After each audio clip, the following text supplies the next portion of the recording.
I'm Adam, And I'm Bubbles. and this is Where There's a Williams, There's a Way. Hey Bubbles, do you grow pumpkins in Australia? Australians have been growing pumpkins since seeds were brought out on the first fleet in 1788. Wow, that's some very specific bits of trivia. What can I say? Elephants love pumpkins. First we destroy them, then we enjoy them. Well, okay then. In today's book, the first pumpkin Tim ever carved was fierce and funny, and he named it Jack. When Halloween was over and the pumpkin was beginning to rot, Tim set it out in the garden, and throughout the weeks, he watched it change. Let's get started.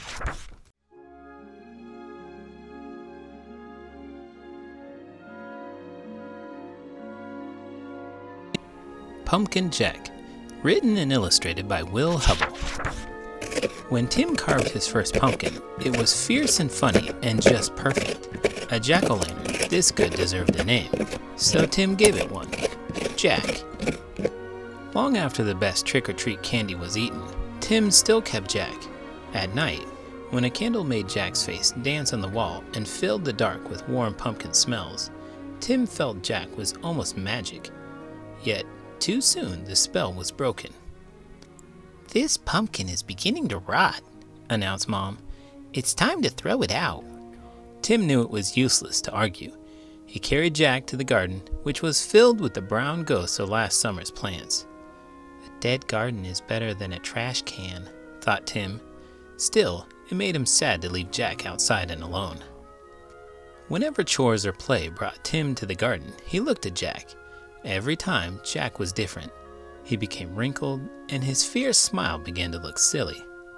Mold spread over Jack's bright orange skin. As the days turned colder, Jack grew flatter. Have you ever tried carving a jack-o'-lantern? Carving a what-o'-lantern. It's actually a Halloween tradition.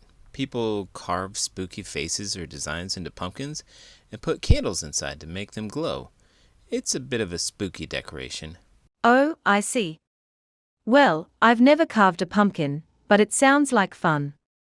What do you think? Should I give it a go?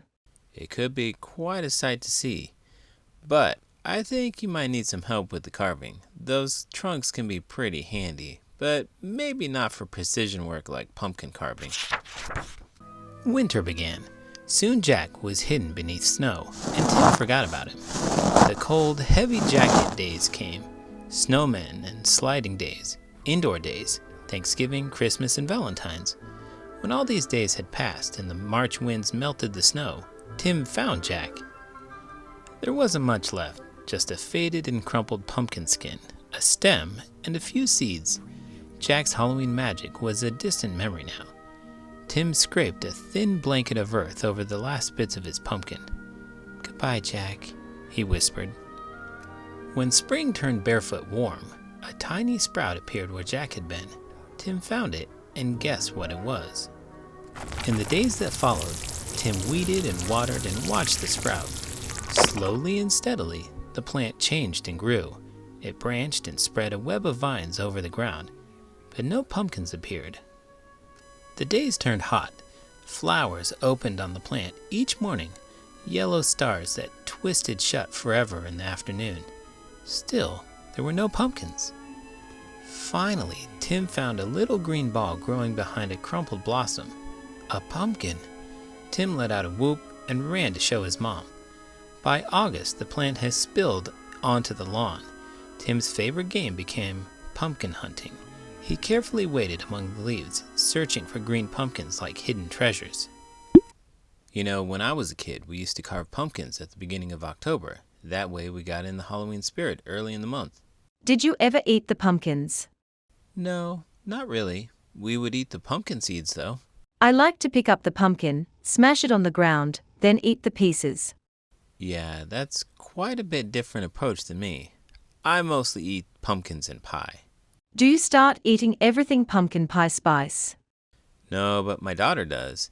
It's generally a blend of ground cinnamon, nutmeg, ginger, cloves, and sometimes allspice, which is a pretty solid mix. Maybe I could add it to my hay mix. There you go. School began again and the days cooled. Tim had less time to visit the garden. When he did, the pumpkin plant seemed tired. There were few new leaves, and the old tattered ones no longer hid the fat green pumpkins. Then one October morning, Tim woke to see frost coating the garden. The frozen plants seemed changed to pale blue glass. After school, Tim discovered what the frost had done. The pumpkin plant's leaves were as limp as wet paper. It was dying. Tim searched among the withered leaves for the unripe pumpkins. He picked them and put them on the front porch, hoping for one more change. By Halloween, the pumpkins had ripened a bright orange. There were many, for the plant had been generous. Tim was generous too. He gave away all but one. From jack-o'-lantern to seed to pumpkin again, the circle was almost complete. Now it was time for Tim to do his part. He gave his pumpkin a face. It smiled at him in a fierce and funny way. Tim smiled too and said, "Welcome back, Jack." It looks like Tim is just composting. We compost a lot. It's like recycling for food. How do you use the compost? I put it back in my garden. It helps the plants grow. Do you ever wonder if these plants are secretly plotting to take over the compost pile? It's like a Little Shop of Horrors situation. Feed me, Seymour. That's a classic. But honestly, I think they're just enjoying the buffet of organic goodness we've provided. Plus, it's like a birdwatcher's paradise, too. It's like a double win plants for you and a bird watching spot. Maybe you should teach them some bird calls while you're at it. I'll work on that. I can already see the plants swaying to the rhythm of my bird calls. Who knows? Maybe they'll start composing their own compost-inspired songs. I love it. Speaking of loving things, if you love this video, please give it a thumbs up and subscribe to the channel. I'm Adam. And I'm Bubbles. And this is Where There's a Williams, There's a Way. Did you know the high content of potassium in pumpkins can help lower blood pressure and protect against age-related hearing loss associated with drops in potassium levels in the body as we age?